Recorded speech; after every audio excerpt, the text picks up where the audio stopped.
Hello, I'm Jocelyn Parker, and welcome to my abstract video.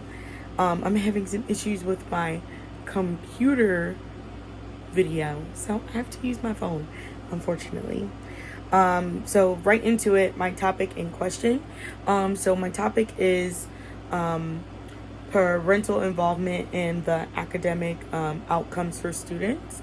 So my question is, how does parental involvement in education differ in lower income areas, and what impact does it have on student academic outcomes? How can schools, and my second one is, how can schools effectively utilize community resources to support and increase parental involvement in education within low-income areas? The low-income area I am speaking of in particular is North Philadelphia, because that is where I'm from, number one. And yeah, I was raised part of my life there. So I want to look into getting our community more involved, getting our parents more involved, because there's a very low number of active parents at my school, and I want to know why. I want to change that. Next is so some supporting literature. I have currently right now I have about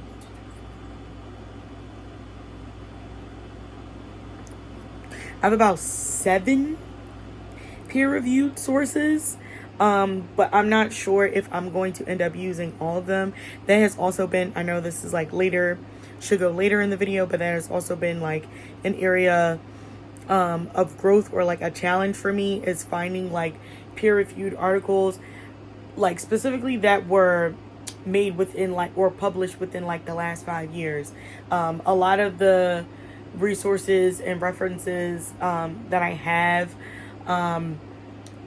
some of them are from like 2016 to like 2017 or 2018, which goes over the 5-year mark, unfortunately. So I've just been finding some issues slightly in those areas, but I think I know I have a definite solid 6, and like one possible, so like a 6, 6 solid ones and a possible. I do have other resources that are not peer reviewed, that definitely can add to my research and to my paper. So I do take those in consideration as well. And then on top of that, I was also thinking of expanding, or not really expanding, but utilizing the recommendation section of my paper to like create like this like 6-step like parental involvement program, and it like integrates like utilizing like community resources along with a combination of using the school's resources. It basically, as long as funds are applicable, unfortunately, in the school district that we work in, sometimes funds are not always applicable, even though we need them. So that is like probably how I would like try to expand it, but ultimately I want to come up with some type of like program, like deeper than strategies, right? Like more like a program that can be implemented and like consistently be implemented in order to build stronger like parent teacher, parent administrator, parent school relationships in general. And it's not going to happen overnight, of course, but I'm interested to see like what happens over the course of my research. A couple of my sources include like looking at parental involvement from a grander scheme, like across the globe. I have 2 resources that are mainly focused on lower income areas, specifically like in the United States. One being in New York, and then the other I believe is in California, which is like 2 totally like, from what I've read, there are similarities, but it's like the mindsets of New Yorkers versus Californians are like kind of different. So as like it is state by state. So that's been like really interesting to read as well. Going through my the international parental involvement peer-reviewed resource. It was very interesting because I got to learn, you know, basically you learn the level of importance of education in other cultures versus the U.S. And it's very interesting. And I'd like to, at a later date, dig more and, dig deeper into that. So my research design is a mixed method design. I'm going to be using qualitative and quantitative data analysis for both. I think that the qualitative is going to come from, I plan on using like, parental surveys, student surveys, like interviews, stuff like that. And then like the quantitative data is going to come from like the test scores, attendance data. I think that surveys can count too for this as well, but it's not as much quantitative data. Really, I was just going to do use some like bar graphs or line graphs to do some comparison of like active parents and active students versus non-active parents and non-active students, and just like compare like their attendance, test scores, even like was even considering social and emotional records. We keep records like that at my school. We call them dean's lists, but basically it's categorized like behaviors or whatever. And a lot of times we use that type of data to aid us with MTSS, specifically for students who need like more behavior interventions. So a brief description of my participants. Sorry about that. A brief description of my participants. They're Black and brown children in grades 3 and 4, and they're between the ages of 8 to 10, and they live or attend a school in a low income area. So that's just a brief description. As for parents, their educational backgrounds may vary. Some may come from, highly educational or like a high education background. A lot of their relatives, have earned degrees, things like that. And then some students may have parents who are, struggling in that area, in that department. School is not for everybody, so it's okay. I already talked about the data I'm going to be collecting, but, parental surveys, student surveys, parent, teacher, student interviews, attendance data. When I say test scores, I'm going to be using like a summative map score. It's just to like gauge where it's a computer test, but it is designed specifically for students on their level. And it's designed to like challenge them like just enough, and it gives you like a number of like where the students are, what's their percentile ranking, stuff like that. So I was going to use that along with some other formative assessments, just to use as grade like comparison data. So the tools I think best fit for collecting my data, so that will determine how things are reliable, valid, and fair. So like when I'm developing the questions for my surveys and for my interviews, like just making sure that they align with the research objective, always keeping the research objective like at the forefront, even like pre-testing them a little bit, like making sure that like the group or the children or group that I'm working with, I don't have a personal bias, whether hopefully positive.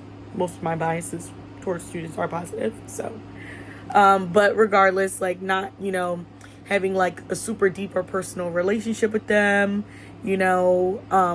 just to get like the best and true results, and making sure that like keeping the research first and foremost. So like as for like I think fairness, like just being like inclusive with your language, like not trying to talk over people and use like super fancy language. You say that for the papers. When you're talking to people and interviewing people, especially those disengaged parents from school, your language and how you phrase things and what you say, can determine how they react to the question and whether they're going to answer like truthfully, or whether they're going to give you an answer they think is what you want to hear, when you really just want the truth. So yeah, just like making sure that like all my participants are like diverse, and not like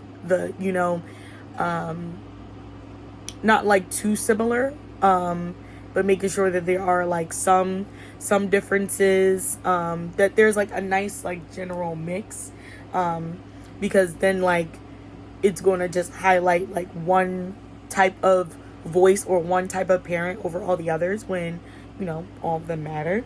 And how I plan on analyzing this data is just like using like an Excel spreadsheet, like I said, to create some bar graphs or line graphs, like to compare like active parents versus non-active parents, active students versus non-active students, etc. And yeah, I also believe that I'm going to use like a descriptive like narrative for this research. And in addition to that, I'm going to do thematic analysis. I feel like, that's on brand just for the type of research that I'm doing. So wouldn't be including that as well. So like step-by-step walkthrough is first getting consent from like all the parties involved. So like students, teachers, if I'm interviewing any like administrators or anything like that, like, make sure they get their consent, have like a physical signed signature, give them a detailed overview of like the purpose of my action research and like what I hope to convey and create using this research. Also thanking them, giving them a nice little thank you note, something like that. Then next, I'm going to work on like creating the surveys, make sure I'm asking like detailed questions that are focused and centered like around my research topic, which is parental involvement. And like I feel like I might do like 2 surveys, like one in the beginning and then like more so like one towards the end, and then do like an interview like in between, while I'm also observing. So I feel like I have data for every part of my research, and it can all be like used like to overlap and like just like create like a nice timeline.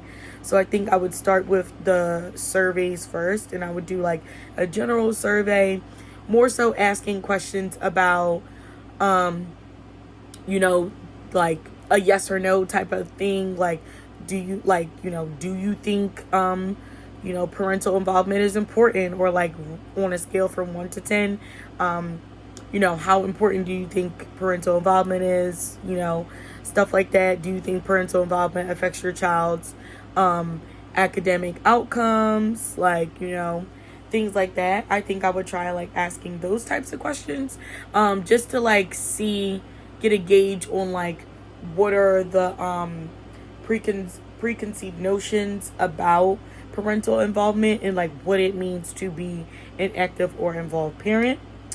Like I said earlier, I plan on presenting my data in a narrative, descriptive form with some graphs or tables to use to emphasize like key points in the sections.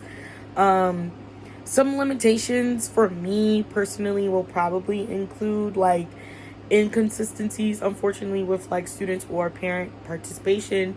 There is a huge challenge right now in my school with as I said before, like parent participation, but also absences are very, very high.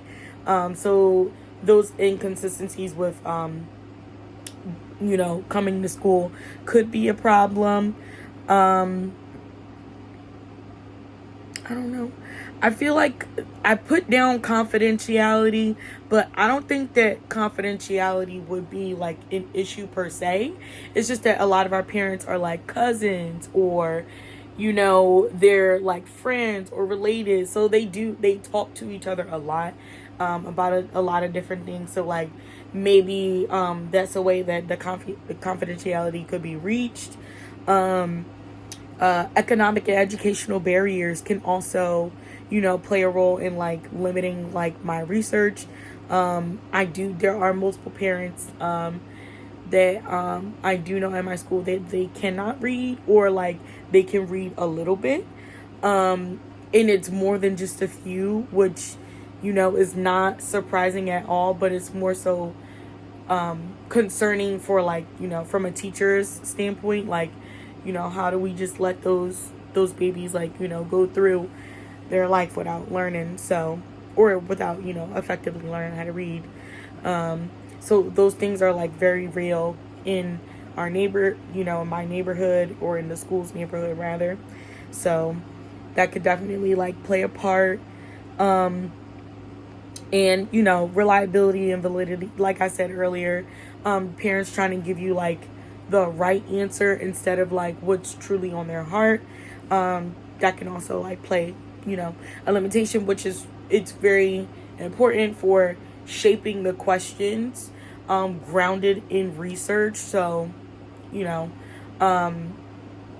there's like not too much wiggle room for the parents or students or interviewee, as I don't know, I think I just made that up, but the person being interviewed or asked the questions, and they will just tell their truth.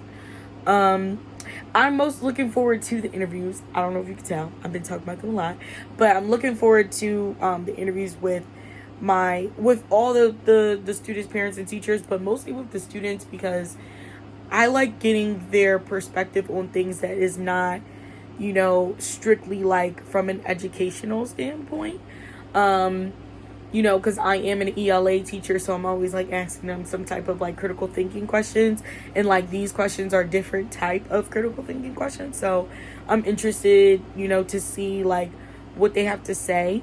I'm also interested in seeing like all the interviews, like, at the end, looking at them in totality, because it will give you like a better picture on like, what's working, and also like what needs to be, improved, or what needs to be done, like where the disconnects are. So, those type of things, they get me excited. I love people. I'm a people person, so it gets me really excited. And lastly, the steps that I plan to take between now and then the beginning of 603 is just like not recruiting, but, trying to look around to get an idea of people that I can interview, parents that I can interview, going to other teachers, talking to them about super active parents, or parents who are like in the middle, who like sometimes come, sometimes don't, or like who are sometimes very like, this half of the year they're very active, this half of the year they're not, vice versa. I'm looking for like a nice mix of parents. So I'm going to be doing a lot of talking to the teachers, just to like get their, experience, with the students and their parents. And I'll probably be asking the teachers that taught them the year before, because they will probably like know the family best, at least I hope so, like, by the end of the year. So yes, that is my video abstract. It is about 20 minutes long. Do apologize about that. But yes, I also have an accompanying couple paragraphs, to go along with this video. So thank you so much for watching.